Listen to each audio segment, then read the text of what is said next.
ഇഷാന ശരിക്കും ആ സീൻസ് എന്താ തോന്നിണ്ടായിരുന്നത്? ഈ സീൻസ് എല്ലാം ഷൂട്ട് ചെയ്യുന്ന സമയത്ത് ഞാനില്ല അവിടെ, കാരണം ഞാൻ ഈ കഥയുടെ ഭാഗമല്ല. അപ്പോൾ ഞാനും കാണുന്നത് ഒരു ഫസ്റ്റ് ടൈം ഓഡിയൻസ് ആയിട്ടാണ്. അപ്പം ഞാൻ ഫസ്റ്റ് ടൈം ഞാൻ പടം കണ്ടപ്പോൾ ഞാൻ നെട്ടിരിക്കരുത്, ഇത് ഓ മൈ ഗോഡ്, ഇതൊക്കെ ജസ്റ്റ് പുതിയതായിട്ട് ഐഡിയാസ് ആണല്ലോ ഇത്. നമ്മൾ ഒരിക്കലും സിനിമയിൽ കണ്ടിട്ടില്ല ഇങ്ങനത്തെ സീൻസും മറ്റേതൊക്കെ. അപ്പം ഞാനും ഷോക്ക്ഡ് ആയിട്ടാണ് ഞാൻ ഫസ്റ്റ് ടൈം കണ്ടത്. ഇന്നലെ ഞാൻ പടം വീണ്ടും കണ്ടു. ഇന്നലെ കണ്ടപ്പോൾ ഞാൻ കണ്ണു തുറന്നു, അടിപൊളിയോ എൻജോയ് ചെയ്തിട്ടാണ് ഞാൻ കണ്ടത് സത്യം പറഞ്ഞ. കാരണം അതിൻ്റെ ഒരു പെർഫോമൻസ് ഉണ്ട് അവിടെ. കബീർ സിംഗ് ദുഹാന്റെ ഒരു പെർഫോമൻസ് ഉണ്ട് അവിടെ. അത്രയും ബ്രൂട്ടലായിട്ട് നിൽക്കാൻ, അത്രയും ഉണ്ണിച്ചേട്ടൻ്റെ കൂടെ നിൽക്കാൻ ഒരു പവർ ഹൗസ് ആണ് കബീർ സിംഗ് ദുഹാൻ. അപ്പോൾ ആ പെർഫോമൻസ് ആണ് ഞാൻ ഇപ്രാവശ്യം കണ്ടപ്പോൾ ഞാൻ ശ്രദ്ധിച്ചത്. അബിയുടെയും ഗ്യാസ് സിലിണ്ടറിന്റെ സീൻ സിലിണ്ടർ സാറിനൊക്കെ വിളിക്കുന്നുണ്ട്. അതൊരു കോംപ്ലിമെന്റ് ആണ് ശരിക്കും. അത്രയും നന്നായിട്ട് ഇവരൊക്കെ ചെയ്തിട്ടുണ്ട്. അപ്പോൾ അത് പിന്നെ ഹനീസ് സാറിന്റെ ഒരു വിഷനാണ് ഇതെല്ലാം ഹനീസ് സാറിന്റെ ഒരു വിഷനാണ്. ഇപ്പൊ മ്യൂസിക് ഇതിനെ ചെയ്തിട്ടുള്ള ഒരു എലിവേഷൻ ഉണ്ട്, ഒരു സ്കെയിൽ എന്നുള്ള ഒരു ടാലന്റ് കുറെ കാലത്തിന് ശേഷം ഇപ്പൊ അദ്ദേഹം പല സിനിമകളുടെ ഭാഗമാണെങ്കിലും ഇയാളിൽ ഒരു അതിഭയങ്കരമായിട്ടുള്ള സ്റ്റഫ് ഉണ്ട്. നമ്മൾ ഒരിക്കൽ കൂടി KGF ശേഷം എനിക്കൊക്കെ പേഴ്സണലി മനസ്സിലായിട്ടുള്ള സിനിമയും കൂടിയാണ്. അതിനിടയ്ക്ക് അദ്ദേഹം സിനിമകൾ ചെയ്തിട്ടുണ്ടെങ്കിലും അതിന്റെ എനിക്ക് ഫീൽ ചെയ്ത അതിന്റെ മ്യൂസിക്കിനൊക്കെ ഒരു സാമ്യം ഉണ്ടായിരുന്നു. പക്ഷെ മാർക്കോലി വന്നപ്പോ കംപ്ലീറ്റ്ലി വേറെ ഒരു സൗണ്ട് സ്കേപ്പും അല്ലെങ്കിൽ ഒരു സൈബർ പങ്ക് കൈൻഡ് ഓഫ് കുറെ സാധനങ്ങളിൽ വർക്ക് ചെയ്തിട്ടുണ്ട്. അപ്പൊ മ്യൂസിക്കിന് ഇതിനുള്ള കോൺട്രിബ്യൂഷൻ പറ്റിയിട്ട് ഷാൻ എന്നുള്ള ഫിലിം സ്റ്റുഡന്റ് എന്താ മനസ്സിലാക്കിയിട്ടുള്ളത്? ശരിക്കും പറഞ്ഞാൽ ഞാൻ ഫസ്റ്റ് ഈ പടം എന്നെ കാസ്റ്റ് ചെയ്ത് കഴിഞ്ഞിട്ട് ഷെരീഫ് ഖാനോട് ആദ്യം പറഞ്ഞത് രവി ബസ്രൂറാണ് ഇതിന്റെ മ്യൂസിക് ചെയ്യുന്നത്. അതായിരുന്നു എൻ്റെ ഏറ്റവും വലിയ എക്സൈറ്റ്മെന്റ് ഇതിൽ. രവി ബസ്രൂർ മ്യൂസിക് ചെയ്യാണെന്ന് പറഞ്ഞപ്പോഴാണ് എനിക്ക് ഇതിൻ്റെ ഒരു സ്കെയിൽ മനസ്സിലായത്. ഫസ്റ്റ് ടൈം ഞാൻ മ്യൂസിക് എല്ലാം കേൾക്കുന്നത് ഇവിടെയാണ്, കാരണം ഡബ്ബിങ്ങിൻ്റെ സമയത്ത് മ്യൂസിക് ഒന്നുമില്ല. അപ്പോൾ ഞാൻ തിയേറ്ററിൽ ഇരിക്കുമ്പോൾ ഇത് നമ്മൾ യൂഷ്വലി കാണുന്ന രവി ബസ്രൂർ മ്യൂസിക് അല്ല എന്നാണ് എനിക്ക് തോന്നുന്നത്. ഇത് വേറെ ഇൻഫ്ലുവൻസസ് ഒക്കെ വന്നിട്ടുണ്ട്. അത് എനിക്ക് തോന്നുന്നു ഹനീഫ് കെയും ഉണ്ണിച്ചേട്ടൻ്റെ ഒരു ഇൻഫ്ലുവൻസ് ഉണ്ട് ഇതിൽ. അപ്പോൾ അതും ഒരു ടീം വർക്ക് ആണ്. എൻ്റെ അഭിപ്രായത്തിൽ ഇത് ഒരു KGF ലെവൽ മ്യൂസിക് ആണ്, BGM മറ്റേതെല്ലാം. പക്ഷെ വേറെ സ്റ്റൈലും വേറെ ജോണർ, വേറെ അതിൻ്റെ ഒരു കോപ്പി ഒന്നുമില്ല ഇത് അങ്ങനെ എനിക്ക് ഒരിക്കലും തോന്നിയിട്ടില്ല. അപ്പോൾ എനിക്ക് തോന്നുന്നു ഓഡിയൻസ് അനുസരിച്ച് ആരൊക്കെയായിരിക്കും ഈ പടം കാണാൻ പോകുന്നത്, അതനുസരിച്ച് എന്തൊക്കെയോ അവർ ചെയ്തിട്ടുണ്ടെന്നാണ്. ഇപ്പൊ മാർക്കോന് രണ്ടാം ഭാഗം ഒരുങ്ങുന്നുണ്ട് എന്ന് പറയുന്നുണ്ട്. മാർക്കോന്റെ രണ്ടാം ഭാഗത്തിന്റെ ഒരു ടൈലന്റും ഉണ്ട് രസമായിട്ടുള്ളത്. പക്ഷെ ചില പ്രത്യേക കാരണങ്ങൾ കൊണ്ട് ഇഷാന്റെ ക്യാരക്ടറിന് രണ്ടാം ഭാഗത്തിൽ എത്രത്തോണ്ട് പ്രോമിനൻസ് ഉണ്ടാവും നമുക്ക് പറയാൻ പറ്റില്ല. പക്ഷെ അങ്ങനെ അല്ലാത്ത സാധ്യതകളും ഉണ്ട്. അനീഫ് എഴുതുന്നത് പറഞ്ഞാൽ അത് എങ്ങനെയായിരിക്കും ഇപ്പൊ മിഗായലിന്റെ ഒരു സ്പിൻ ഓഫ് ആണ് ഇത് എന്ന് മിഗായലിനൊക്കെ എത്രയോ വലുതാണ് മാർക്കോ. അത് നമുക്ക് പറയാൻ പറ്റില്ല. മാർക്കോ 2-നെ പറ്റിയുള്ള പ്രതീക്ഷകൾ അല്ലെങ്കിൽ മാർക്കോ 2-നെ പറ്റിയുള്ള ആഗ്രഹങ്ങൾ അതൊക്കെ എന്താ? ആഗ്രഹങ്ങൾ എനിക്ക് പറയാൻ പറ്റില്ല, കാരണം അതിന് എനിക്ക് തോന്നുന്നില്ല സ്ക്രിപ്റ്റ് എന്തെങ്കിലും ആയിട്ടുണ്ടെന്ന്. പക്ഷെ പ്രതീക്ഷകൾ ഇതിന് മേലെ ആയിരിക്കും എന്നാണ് ഞാൻ വിശ്വസിക്കുന്നത്. കാരണം ക്യൂബ്സ് തന്നെയാണ് പ്രൊഡ്യൂസ് ചെയ്യാൻ പോകുന്നത്. പിന്നെ ഇതേ ടീമാണെങ്കിൽ പിന്നെ ഡെഫിനറ്റ്ലി ഇതിൻ്റെ ഒരു ഡബിൾ ആയിരിക്കണം. കാരണം ഓൾറെഡി മാർക്കോ ഒരു ബെഞ്ച് മാർക്കും ഒരു സ്റ്റാൻഡേർഡ് സെറ്റ് ചെയ്തിട്ടുണ്ട്. ഇനി അതിന് മേലെ ഇരിക്കണം എന്നാണ് ഞാൻ വിശ്വസിക്കുന്നത്. അത് ഇതേ ടീമാണെങ്കിൽ ഡെഫിനറ്റ്ലി ഒരു സംശയമില്ല. അത് ഇപ്പൊ മറ്റ് സിനിമകളുടെ കൂടി ഭാഗമാണല്ലോ. ഇപ്പൊ പടക്കളത്തിൽ ചെയ്തിട്ടുണ്ട്. മലയാള സിനിമ മൊത്തത്തിൽ അല്ലെങ്കിൽ ഇന്ത്യ മുഴുവൻ ഉറ്റുനോക്കുന്ന MMN-ന്റെ ഒരു പ്രധാനപ്പെട്ട ഭാഗമാണ്. പിന്നെ അർജുൻ അശോകന്റെ പ്രൊജക്ട് ഉണ്ട്.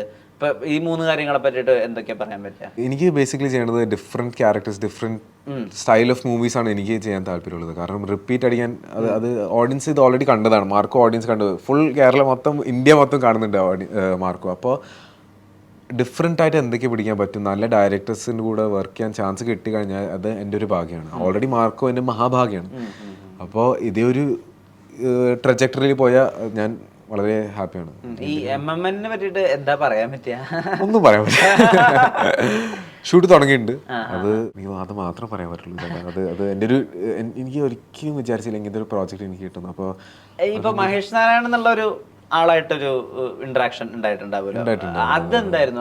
അദ്ദേഹമായിട്ട് എന്തൊക്കെയാ സംസാരിച്ചിട്ടുണ്ടായിരുന്നത്? മഹേഷ് സാറിന്റെ ഞാൻ ഒബ്സർവ് ചെയ്തിട്ടുള്ളൂ. ഞാൻ അങ്ങനെ ഒന്നും ചോദിക്കാൻ പോയിട്ടില്ല. കാരണം ഓൾറെഡി ഇത്രയും വലിയ പ്രോജക്റ്റ് ആയതുകൊണ്ട് അതിൻ്റെ ടെൻഷൻസ് മറ്റേതൊക്കെ ഞാൻ ഒരു as A fan of cinema ഞാൻ ഒബ്സർവ് ചെയ്യുന്നുണ്ട്. അത് ഒരു വേറെ ലെവൽ ഇൻ്റലിജൻസ് ആണ് പുള്ളിക്കുള്ളൊരു. ചിലപ്പോൾ ഇത്രയും നാൾ എഡിറ്ററായിട്ട് വർക്ക് ചെയ്തിട്ടും ഒരു ഡയറക്ടറായിട്ട് വർക്ക് ചെയ്ത് അതിൻ്റെ ഒരു എക്സ്പീരിയൻസ് ഉണ്ടല്ലോ, അത് നമ്മൾ ശരിക്കും കാണാൻ പറ്റുന്നുണ്ട്. എല്ലാത്തിനും ഒരു ലോജിക്കും എല്ലാത്തിനും ഒരു റീസണിങ് ഉണ്ട്. എങ്ങനെയാ ആ പ്രോജക്റ്റിന്റെ ഭാഗമാവുന്നത്? അത് എനിക്ക് തോന്നുന്നു സാറ് ആണ് മിക്കായിൽ പ്രൊഡ്യൂസ് ചെയ്തത്. അപ്പോൾ അത് ഹനീഫ്ക്കായിട്ട് സംസാരിച്ചിട്ടുണ്ടാകും. പിന്നെ അത് മാർക്കോ കണ്ടിട്ടായിരിക്കും, എനിക്കറിയില്ല. അതെ അതെ, മീൻസ് സ്മോൾ ചെറിയൊരു വേഷമാണ് അത്. പക്ഷേ എവിടെയായിരുന്നു, ഏത് രാജ്യത്തായിരുന്നു? അത് ബാക്കുലാണ് നമ്മൾ, അസർബൈജാൻ. എനിക്ക് തോന്നുന്നു ആഫ്റ്റർ ഹരികൃഷ്ണൻസ് അല്ലെങ്കിൽ 2020 ഒക്കെ അവർ ഒന്നിക്കുന്ന ഒരു സിനിമയാണ് രണ്ട് വലിയ ലെജൻസ് എന്ന് പറയുന്നത്. ഈ ഫിലിമോഗ്രഫിയിൽ പിന്നെയും അങ്ങനത്തെ ഒരു സ്പെഷ്യൽ എഡിഷൻ അല്ലേ ഇപ്പം ഏറ്റവും വൈലന്റ് ആയ സിനിമ. അതിനുശേഷം മോഹൻലാലും മമ്മൂട്ടിയും ഒരേപോലെ അവരുടെ താരങ്ങളെയും അവരുടെ നടന്മാരും ഉപയോഗിക്കാൻ പറ്റാവുന്ന സിനിമ, അത് വല്ലാത്തൊരു ഹൈ തരുന്ന കാര്യമല്ലേ?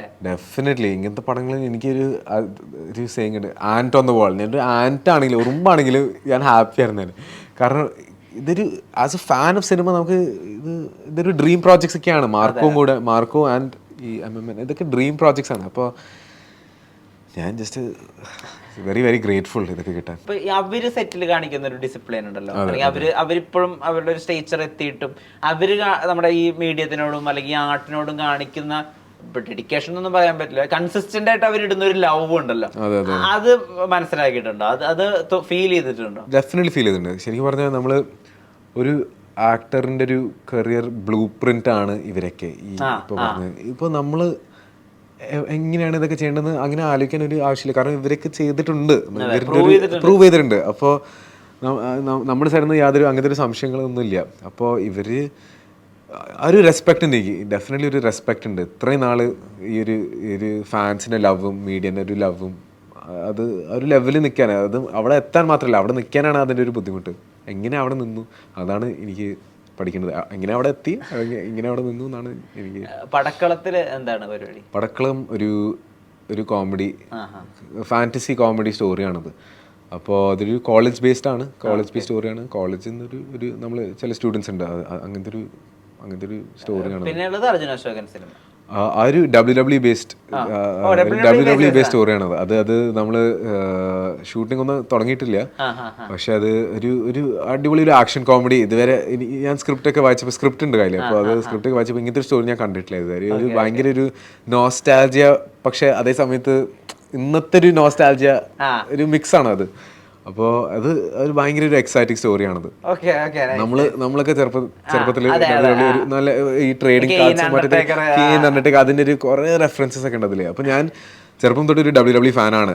എൻ്റെയും ഷിഹാൻ്റെ ഒരു ബോണ്ടിങ് തുടങ്ങിയത് WWE ആണ്. അപ്പോൾ നമുക്ക് രണ്ടുപേർക്കും ഇതൊരു ഭയങ്കര അടിപൊളിയായിട്ടൊരു പ്രോജക്റ്റ് തോന്നി. അപ്പോൾ അത് ഷൂട്ടിംഗ് തുടങ്ങിയിട്ടില്ല, അപ്പോൾ പക്ഷെ അതിൻ്റെ ഒരു പ്രീ പ്രൊഡക്ഷൻ എല്ലാം ഓൾമോസ്റ്റ് ആയിട്ടുണ്ട്. മാർക്കോ കണ്ടതിന് ശേഷമുള്ള റെസ്പോൺസുകൾ അല്ലെങ്കിൽ ആളുകൾ വിളിച്ചത്, കിട്ടിയ മെസ്സേജുകൾ, അതിൽ നിന്ന് ഓർത്തു വെക്കുന്ന എന്തെങ്കിലും? മാർക്കോ കഴിഞ്ഞ ഉടനെ ഞാൻ മറ്റേ ഷൂട്ടിലേക്ക് കയറിയിട്ടുണ്ടായി. അപ്പോൾ ഞാൻ അതെ ഇന്നലെയാണ് ഞാൻ കൊച്ചിയിലെത്തിയത്. അപ്പോൾ ഇന്നലെയാണ് ഞാൻ അതിൻ്റെ ഒരു റിയാക്ഷൻസ് കാണുന്നത്. അപ്പോൾ ഞാൻ എയർപോർട്ടിലെത്തിയപ്പോൾ ഇമിഗ്രേഷൻ ഓഫീസറാണ് എന്നോട് ചോദിക്കുന്നത്, വിക്ടർ അല്ലേ?